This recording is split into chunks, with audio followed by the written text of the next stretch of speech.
Sa mga gustong ng aklat ng Saint Benedict, ito po yon. Alam niyo ba, napakamura po ito. Ito po ay nabili ko sa TikTok ng mahigit 300, mga 325 po. Ganda. So sa mga nag-aaral ng karunungang lihim, ito yung Saint Benedict na aklat. Yan, San Benito na aklat.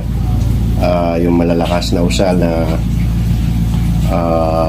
pangkombate at pangproteksyon ay nandito sa aklat na ito. So yun, ilalagay ko rin yung link ng nito at yung link ng Saint Benedict medallion dyan sa taas. Yan, ganyang klase yan.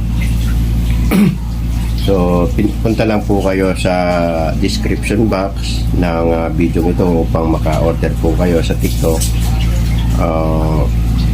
Yun, COD po yan at napakamura. Megit lang 300. At yung medallion na ito 75 lang yan. Yan, ganyan. So yun, thank you for watching.